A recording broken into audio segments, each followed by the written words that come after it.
Olá pessoal, esse é o aerolito número 9, quem diria, hein? Então, hoje estou gravando de um lugar diferente aqui, a cozinha do hotel que eu estou aqui em Miami, no centro de treinamento da Boeing, no Nauzinho. Então esse vai ser um aerolito meio diferente, né? No de hoje eu vou falar um pouco sobre a logística de substituição de peças na aviação comercial e como que é feita a previsão de reparo em avião utilizando as novas tecnologias, que hoje em dia a gente conserta um avião antes mesmo dele quebrar. Isso é bem legal. E bom, antes quero agradecer aí um monte de comentários que eu recebi no aerolito número 8. O pessoal está gostando dos aerolitos, eu também estou gostando de fazer. É uma experiência nova para mim o vídeo, mas parece que está ficando legal. E vai melhorar mais, tá? Eu tenho planos assim, eu sei que algumas pessoas inclusive comentam que é pouco, é só quinta-feira que tem. Mas por enquanto é o que dá para fazer. Mas eu tenho planos de ser pelo menos 2 vezes por semana o aerolito. E aí vai ficar mais legal. E ligou o ar-condicionado. Deixa eu desligar, senão vai ficar um barulhão aqui. Já não basta o barulho da geladeira que tem aqui no quarto, né? Ainda ficar com o barulhão do ar-condicionado. Enfim, mas vamos para o aerolito de hoje. Eu vou responder uma pergunta do leitor, Rafael Dietrich, ele fez pelo YouTube. Eu achei a pergunta interessante, como eu estou na correria aqui, eu vou responder essa, tá? Ele pergunta assim, ó, quando o nosso carro apresenta um defeito, levamos ao mecânico e este solicita uma peça que precisa ser substituída. E em uns 30 minutos, um motoboy aparece na oficina e a peça é substituída e você vai embora com o seu carro. E a pergunta dele é como é que isso funciona, como é que essa logística funciona com a aviação comercial.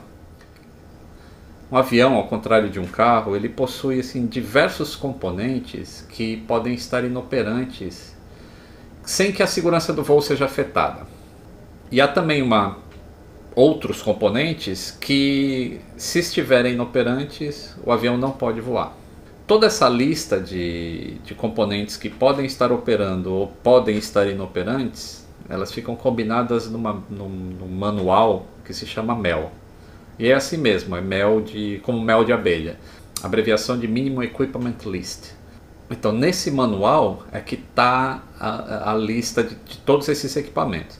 Então quando a empresa consulta esse manual, ela já pode praticamente se programar para ter no estoque todas as peças que, se estivessem inoperantes, o avião não poderia voar. Só que não é tão fácil assim.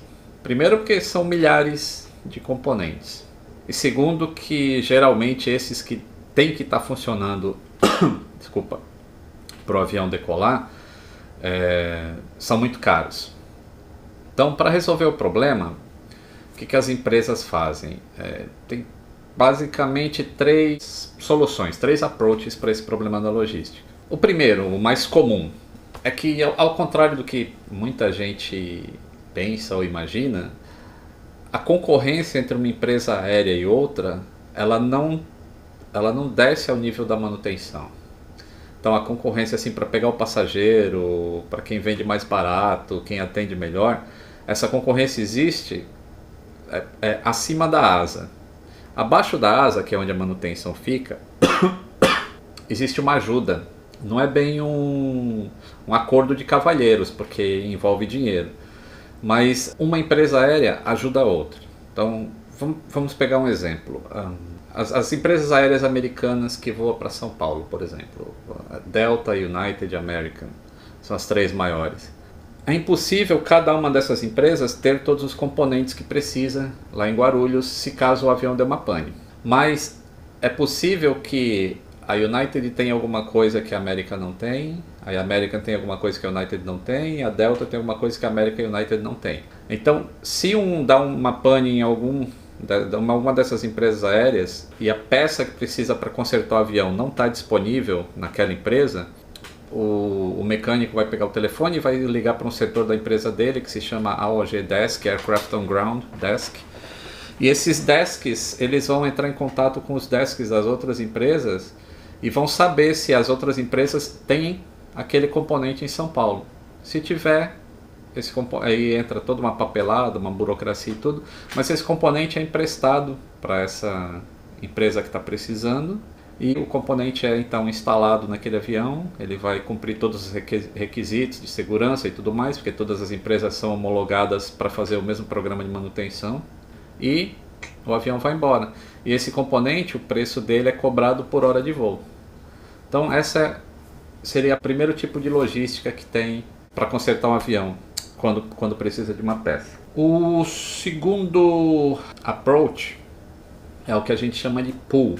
Um pool é assim, pega-se os componentes, a gente tem uma ideia de mais ou menos o quanto ele é confiável, o quanto ele falha em relação ao tempo. Então você se programa, você faz uma lista de alguns componentes que é necessário você ter em algum lugar, por exemplo em São Paulo. E aí, se você tiver toda aquela lista que você criou, vai ficar muito caro manter o seu estoque. Então uma empresa entra em contato com a outra e fala assim, ó, que tal se eu tiver, por exemplo, a United estoca um Adiro, que custa aí $180 mil, a Delta vai estocar um Flight Control Computer. Então cria-se um pool. Assim, ao invés das 3 empresas americanas terem 3 Adiros estocados em São Paulo, uma só vai ter um Adiro e essa peça se chama de pool part. Ela é uma peça que faz parte de um pool. Então se qualquer uma das 3 empresas precisarem, vai usar essa peça e a reposição é imediata. Uma outra vai vir para cobrir a lacuna dessa que ficou faltando. Então esse é o que a gente chama de pool part. O terceiro approach é o mais traumático para o passageiro em si, que é a peça quebrou, nenhuma outra empresa em Guarulhos tem, não faz parte de um pool e só a tua matriz tem, ou o teu hub tem essa peça. Hub, para quem não sabe o que é, entra no Aviões e Músicas e digita lá o que é um hub, que eu explico o que é um hub para uma empresa aérea. Então o voo vai ser cancelado naquele dia, porque o avião não pode voar sem essa peça inoperante. E aí a peça vai sair de Miami ou de qualquer lugar dos Estados Unidos e vai até São Paulo. E aí vai chegar, essa peça vai ser levada para a alfândega, a Receita Federal Brasileira vai liberar essa peça. E aí quando for liberada, o mecânico vai trocar e o voo vai seguir no dia seguinte. Ou seja, o voo é cancelado. Então por isso que eu falo que é o mais traumático para os passageiros.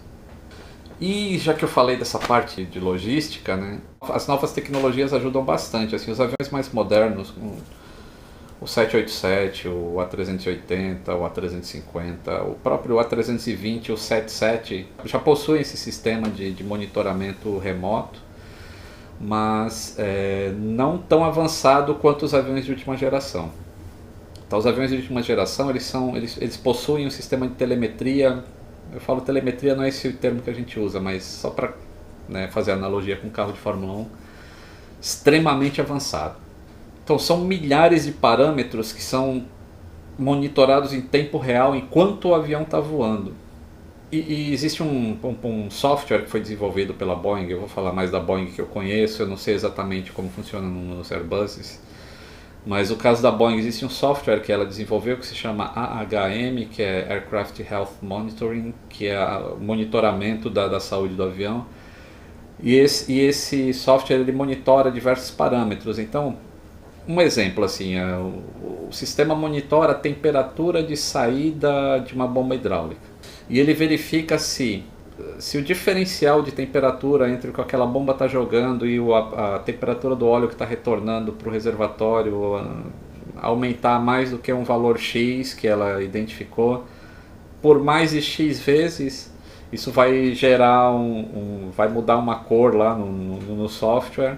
E o setor de manutenção que cuida da parte de monitoramento já vai programar a substituição daquela bomba hidráulica antes que ela depane. Isso é muito legal, assim, né? Tanto para segurança do voo, quanto para manter a tua empresa aérea mais eficiente. Se você investe nisso, que é um novo termo que se chama manutenção preditiva, você está prevendo o que vai acontecer, você torna a tua empresa aérea mais enxuta, porque você consegue melhorar o seu estoque, a sua logística também, você pode programar. Bom, a bomba hidráulica não falhou ainda, mas se continuar com essa tendência, ela vai falhar. Então eu vou fazer esse avião pousar em um hub, onde eu tenho material, onde eu tenho pessoal, onde eu posso parar o avião, e eu vou trocar essa bomba e ela vai pro reparo antes mesmo que o avião dê problema. E aí eu não vou causar um atraso, nenhum desconforto para os passageiros, nem nada. Essa é a tendência agora, o futuro da aviação é esse, é manutenção preditiva. A gente, no passado, tinha só manutenção corretiva, o avião estava voando, dava pane, o mecânico ia e consertava. O avião estava voando, dava pane, o mecânico ia consertar. Aí depois a gente passou até a manutenção preventiva, que era você escalava o seu avião para determinados intervalos fazer uma manutenção, ainda é assim hoje, tá? Você faz uma manutenção preventiva para evitar que o problema ocorra. E agora a gente já está no terceiro estágio de tecnologia, que é a manutenção preditiva. Antes que a pane ocorra e antes que chegue o tempo do cheque, você já corrige o problema. Então é isso aí, moçada. Foi o que deu para fazer aqui na cozinha do hotel, o Aerolito 9. Até o próximo Aerolito, e pode só deixar um conselho. Cuidado com as informações preliminares sobre acidentes aéreos. Um documento preliminar ele não informa a verdade ainda, você não tem todas as peças do quebra-cabeça. E quando essa metade só da informação vem por fontes midiáticas, mais cuidado se deve tomar ainda. Tá? É difícil você saber você montar um quebra-cabeça tendo só algumas pecinhas. Então eu estou falando isso porque já vários comentários no Twitter sobre o acidente com o filho do Alckmin, as informações iniciais, que haviam algumas coisas desconectadas, e também o acidente com o Luciano Huck. Tá? Ninguém sabe ainda se é o combustível, ninguém sabe várias coisas, então calm down, espera chegar as informações e aí a gente passa a discutir o que vai ser melhorado em cima do que a investigação descobriu. Tá? Até lá, só se especula.